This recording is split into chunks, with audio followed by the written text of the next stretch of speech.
My name is Richter, Keith Richter, live 343 East Water Street. I got a question about the $160,000 in monies, fines collected thus far. Over what period of time? Was that a month? That's an estimate for October and November. 2 months. We don't get these statements until after the month is over, obviously. Okay. Then the payee will be Red Flex? Reimbursement to Red Flex, the ultimate? Reimburse Red Flex, their portion, which is the greater portion, as I just told you. And that's running about, their share of the total take is about 66%. Close. And the city will get 33% of that 160? 33% of the estimated 160 if we get that much. Okay. Has anybody got an idea how much a median ranked police officer makes a year? I could tell you, but I can't tell you off the top of my head.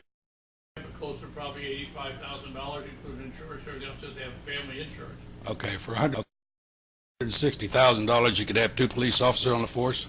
That depends. The problem with this, I think everybody should understand this, and I'm talking to you as your auditor now, okay? Okay. It basically, this is, and I know the auditor in Columbus, Hugh Dorian, very well. He's a good close friend of mine. And they've had these up there for about 2 years now. Okay. The problem with the source of revenue is it's a declining source of revenue. As people adjust their driving habits, they get, quote, wise to the fact that the cameras are there, the revenue slides downhill. So you start high and come down low, and next thing you know, you've got more help than you could afford. And that's one of the dangers of this whole thing as far as the thing is an auditor is concerned from my perspective. Wait a minute, I misunderstood one of your words. You got more help? You said you have more help? No, I said you end up having more personnel than you can afford. More police officers? Yes. Okay. Has anybody got any ideas about increasing some kind of a tax base so everybody gets to join in except those who run red lights? It hasn't been discussed that I know of. I think it would be discussed with me if it were. Okay. I would expect that. It really sets me on edge when our tax money is going out to some outfit in Scottsdale, Arizona, which ultimately will go down to Australia. Right. Now, if you walk into any retail operation here in Chillicothe, go down any random aisle, pick up any piece of merchandise, turn it up and look on the bottom. What does it say typically? Made in China. And now we're subsidizing the economy of Australia in addition to China.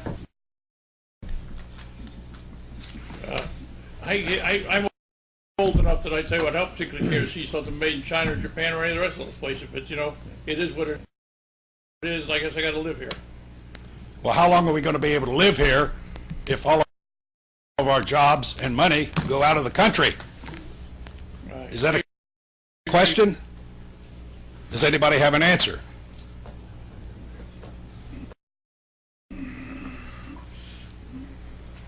Boys, we got problems here. This country is, I'm old enough to remember back when.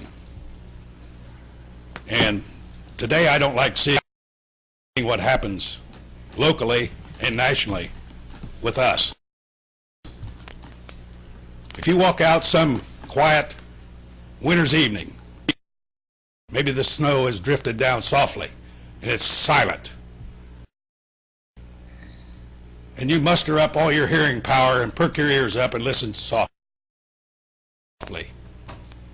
you're going to hear a sound of a moaning, groaning, and that is not the wind, my friends. That's a sign of a great nation in a state of decline. And why? because we don't make anything anymore. We buy it from other countries.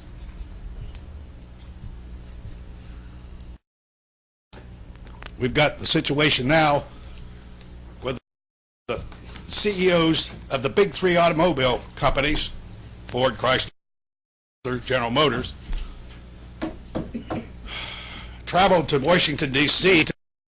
in their private Lear jets, picked up by their limousines, to make the call on Congress with their hat in hand on bended knee to beg for money to bail them out. Boys, we got to take things in hand here, because this cannot go on. We cannot sustain this. It's got to stop.